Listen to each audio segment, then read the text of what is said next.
almost 19 years ago in Highland Park. I was an assistant head teacher, and their grandbabies. I taught their grandbabies. Wow. It felt like a whole nother lifetime ago. Obvious, through reading and things, I was familiar with the League of Black Revolutionary Workers, General Baker to some degree, but putting face to the history that I read, there was like a disconnect. And so when I met General Baker in person, it was this gentle giant, and we was doing some like organizing around a hiring, and I was working where we was organizing against, and he was like, young brother, whatever you need, I'm with you. And he never said who he was, just his spirit spoke for him. And then later on, I figured I made the connection. I was like, wow. And I remember one time, Marion Kramer was on when they used to be on the Highland Park show. She just letting it rip. Yes. And it was just funny to me because, again, I'm around them every day. But that part, when they came and picked up their grandbabies, it's not that they hit it. It was just, it's who they was. But when you look at activism or like I always say, every revolutionary is an activist, organizer, and advocate, but not every advocate, organizer, and activist is a revolutionary. Mm-hmm. And the point I'm making that is, you can be a revolutionary, but you have to figure out how to relate to people. You relate to people either through activism, through organizing, or because sometimes we get caught up in our own ideas. Revolutionaries and we can be arrogant in our thinking, and we have to figure out how to relate to people. And I learned that through the General Baker Institute in terms of the foundation. Yeah. And definitely an archival space of capturing a lot of those stories, those lessons, and how things are so empowered here. That's been very key. So let's start it off. What insights from 2024 are you most eager to carry forward in 2025? And how will these shape your continued work in building just and beloved communities? I mean, 2024 has been interesting for me. I mean, let me speak to, like, today. I'm just speaking as Yusef, Joseph. Those who know. Those who don't know, they'll find out. JoJo. So, like, Detroit is an interesting place, particularly Black Detroit. Like, how often do we even associate Detroit as Black Detroit? We name it, we claim it in a way that we honor ourselves. We don't, because we've been positioned to not look at ourselves as the most blackest city in America. And the fact that we have a white mayor, as you just mentioned, he the first time he got elected, it was on the right end. And the first time probably in the history of the city that someone had achieved that. So many blows has happened. Like a lot of stuff that you talked about, and you kind of alluded to it. There's 40% of people who live in poverty in this city.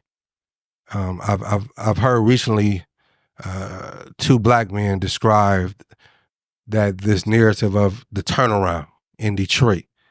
Mm-hmm. But when you drive through your neighborhood, through my neighborhood, Dexter, Linwood, etc., there's no fucking turnaround. Mm-hmm. People have been left to figure it out. And I'm not speaking as a pessimistic type of person, but just calling reality. But when you dig deep within those numbers, 70% of the households are ran by Black women. Yes. I repeat, 70% of the households are ran by Black women. I'll be 52 in February 15th. So all my life, Black women has been at the forefront of Black households. You talk about the language of single Black mothers who raised most of all of us in this city. And the point I'm making is, like, we have not addressed that.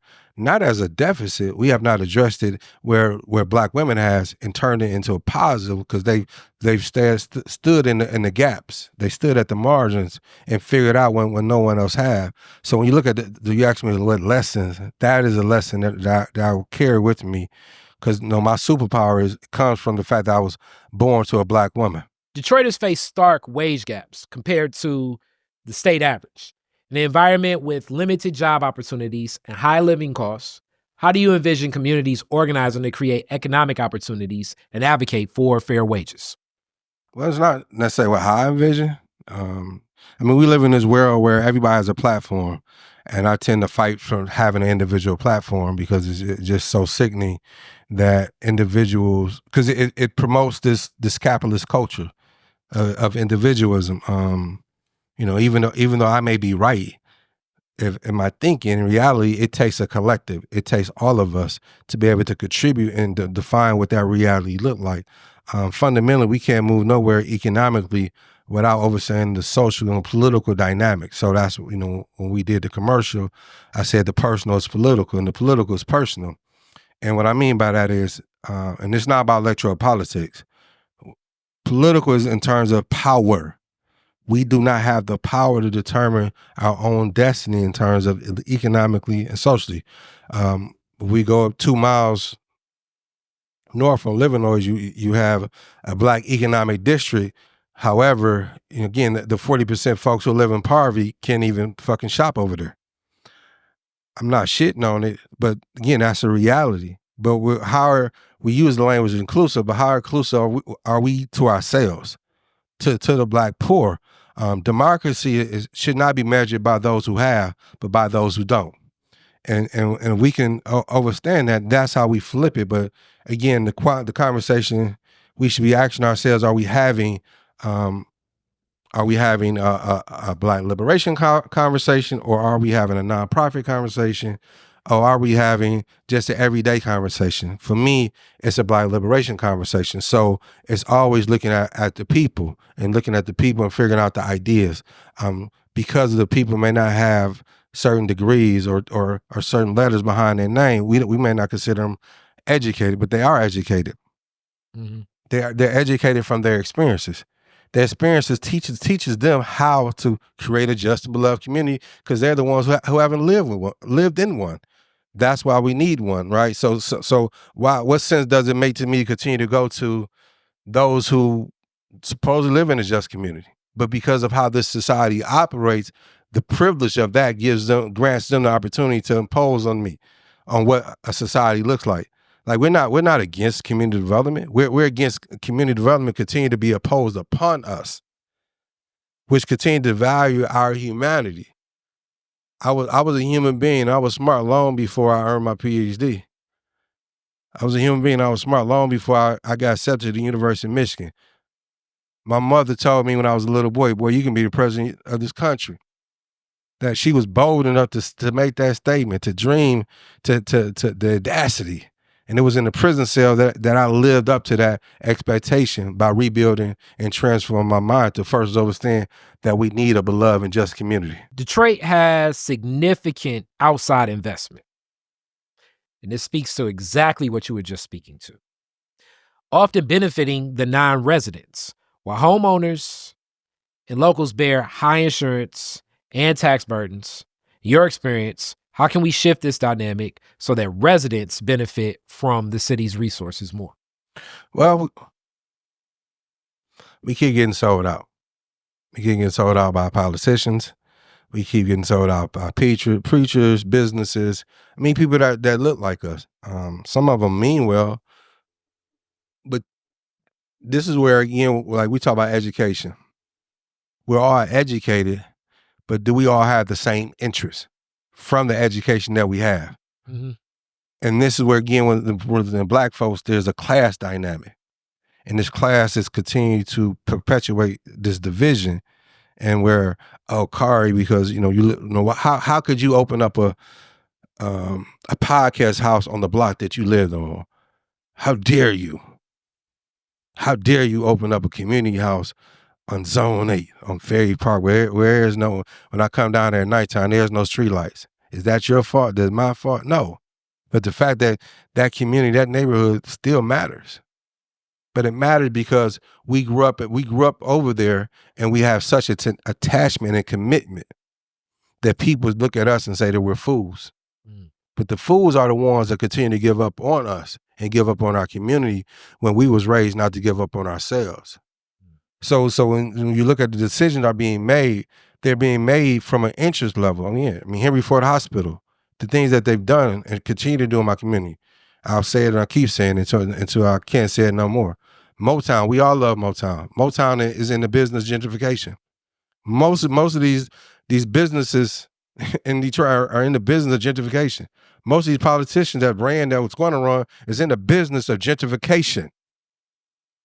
Most of these politicians are in the business of serving white interest elite. So this is why we have the decision that we have, and we can't continue to go for the okie doke. I mean, the Alabama bus boycott was powerful because the people said no more. We give credit to Martin Luther King, but Martin Luther King ain't shit without the people. It wasn't one man. It wasn't just Rosa Parks. It was the collective effort of the people that was able to stop and shut down a whole fucking city. So imagine what we can do if we decide to come together from off our individual islands. And we all ain't got to like each other. Because there's some days I don't like my own motherfucking self. However, I can still respect you. And this is where it gets down to not like-minded, but like value. But because of the nonprofit industrial complex and the corporate complexes that determine who our leaders are. I mean, you and I had a conversation. You said you hadn't seen buck dance or buck breaking in real life because they're very strategic. That's why you don't see me at most shit, because I know what my value is. I remember somebody called me when Bike was running, and like, we want you to be in the audience. So what you're telling me, you want the nigga that been in the penitentiary, the nigga got the street credibility. You just want me to sit at the table, not say nothing. Huh? That's what you want me to do. I'm more valuable than that. We're more valuable to continue to allow people to just sell us a fucking pipe dream. Many families experience stress that can lead to mental health challenges and even crime. What strategies have you found most effective for addressing these root stressors and creating healthier communal environments? General Baker Institute, the Mama Cool Community House. Detroit is different. What I mean by that is like we're dealing with those individuals. When I say those individuals, we're situated in community. We're situated in neighborhoods that we interact with folks on that level, because this is why the personal is political. Like we want to go help and save somebody, but we ain't even helped to save our own fucking self yet. You can't change the world until you change yourself. And that is a constant struggle. And I've been reminded recently, some of my little homeboys, they come in to the Mama Cool House, and they come in religiously, Wednesday, Thursday, and Friday. And one of them came in, he's like, man, I feel like I'm a big hypocrite. I'm like, what's going on, man? He's like, man, I'm talking about changing, but I'm selling dope. I'm like, all right, like, you ain't got to be so hard on yourself, though. Like, change just don't happen overnight. But the beauty of it was the fact that he felt comfortable enough to be vulnerable with me. Mm-hmm. He kept me. I didn't go drag him in, let's sit down and talk. He walked in and talked. And he been seeking it out every day. But just imagine how many others are looking for the opportunity to share like that. But if we created more opportunity like this, the more that we can create opportunities for change within our community. But that change is something that we constantly find ourselves up against, because change happens every day in some form or some fashion. But also we as individuals are get trapped in the island because of the work we do. Like they see the glitter, they see the platform, but they don't see what's behind it. We make it look easy. Again, when you buy all this equipment and every day you bringing it out your house, there's possibility a little homie watching you. It's a little possibility of homie that no plotting on you, no plotting on the Mama Cool House, but we still open that motherfucker up every day. We still show up every day because we know what we mean to our community, what we mean even to that person who are a danger as a detriment to us, but we still love them regardless. Because we live in this Black utopia, this perfect imaginary world. Because we're functioning with W. Du Bois talk about this double consciousness. We know we get fucked over every day by America, but we're still trying to be Americans. Because the alternative we have not built sustainable. It's not sustainable, not yet. Because we're those who like Wendell, use Wendell, right? There's no shot at Wendell, right? The Wendell has the African Wendell. I say Wendell Anthony. The Wendell Anthony was known for doing work where. Right on Dexter, Linwood, Dexter, yeah. Trailblazer. Right, or doing YBI. He had an African name during that time, right? And I'm not saying like, again, I'm a co-executive director of a nonprofit now.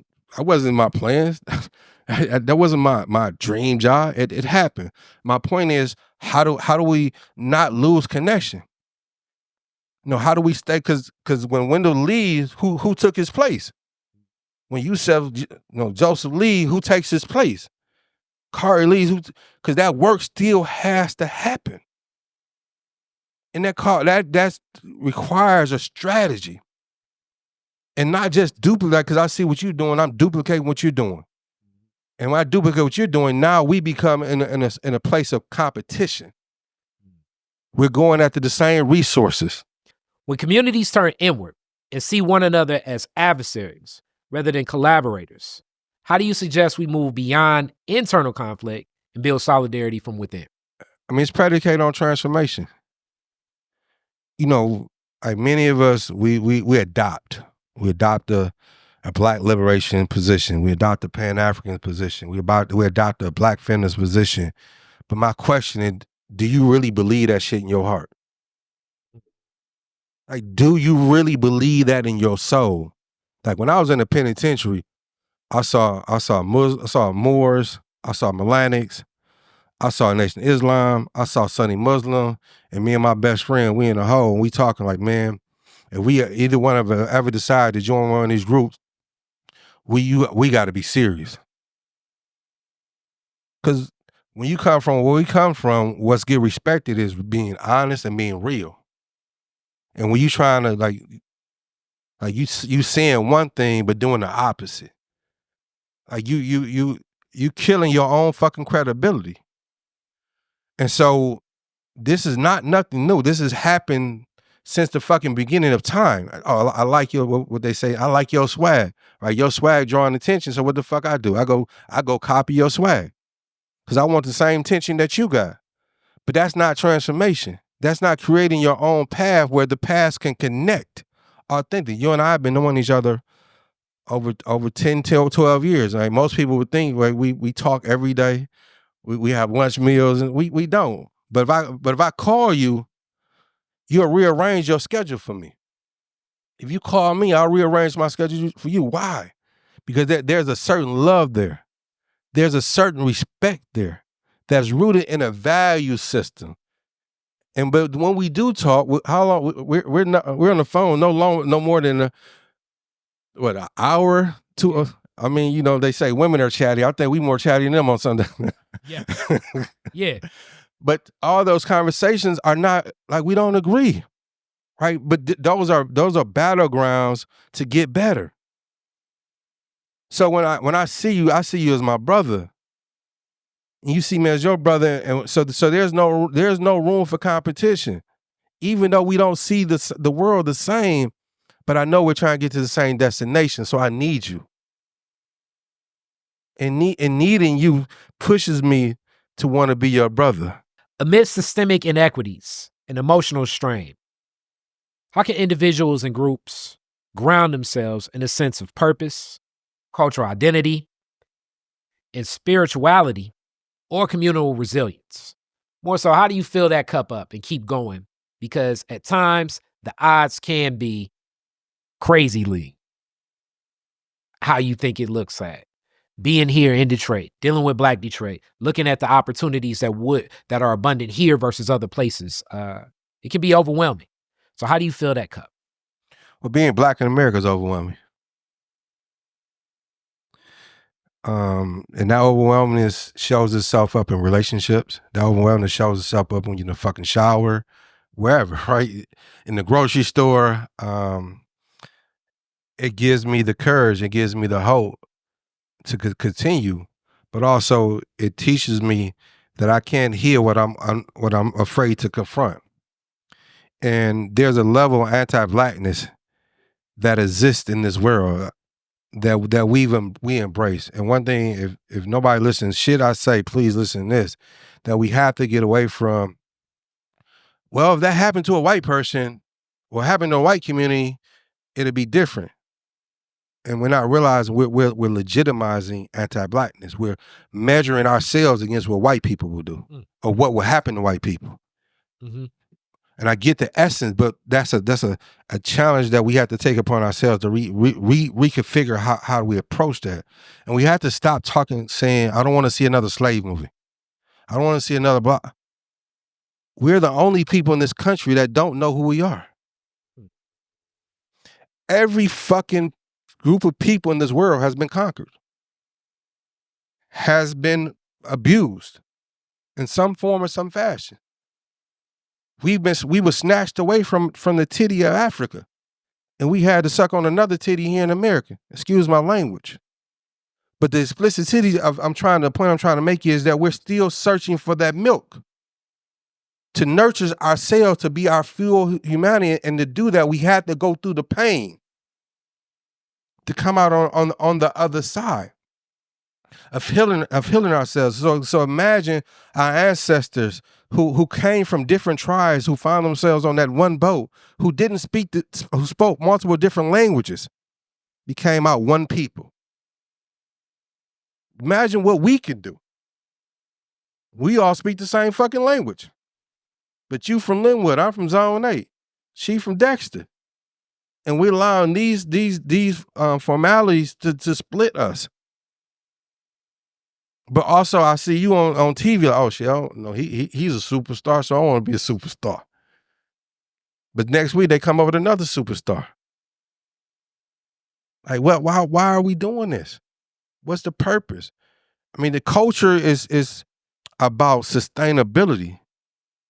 Hip hop is not a culture. It is a subculture.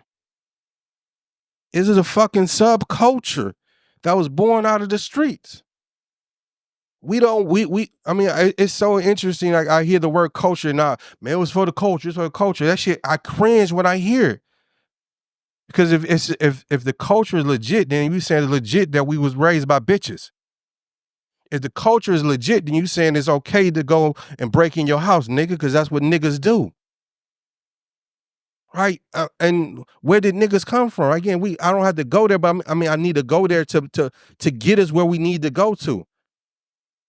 Because I was that guy that said, man, I don't want to hear that black shit. But it was that black shit that saved my life. To go back in my neighborhood where the statistic says either I'm going to get killed or go back to prison. On January 3rd, 2025, I'll be out of prison 24 years.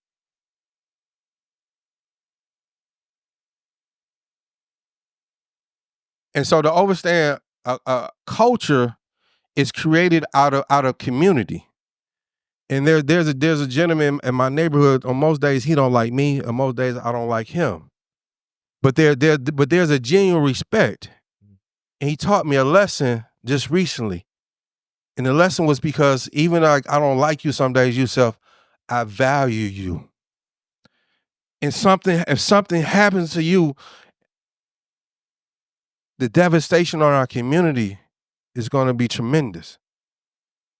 So I needed to teach you this lesson to help you remain true to who you are. Because my greatest fight is me. If anybody know me, I'm not scared of nothing. Because that's how my mama raised me to be.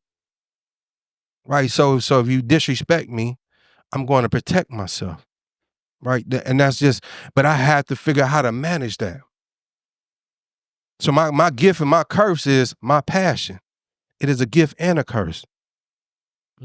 But so going back to your question around mental health, how do we create spaces within our community to share these things, to be a reinforcement where it doesn't become a weapon against us? Like someone asked me recently, am I part of your community or I'm part of your village? Some days I don't know who my village is, just to be honest, because I don't know who to trust. Because most folks, when they deal with Yusef, they dealing with the brand. They dealing with the personality, not the person. Because the person is shy. The person is quiet. The person can be very social awkward at times. Just being honest. And most folks are like, what the fuck? I thought you was a guy. I'm like, no, that's not me. And I don't put on no act. I just do this part because that's the game banger in me. that's fighting for its community, that says things that other people are afraid to say sometimes. But even then, I have to learn that I can't always do that, because it's not my job. It's a collective job to be able to fight for our communities and do what's right for our people, and that's what the culture should be about.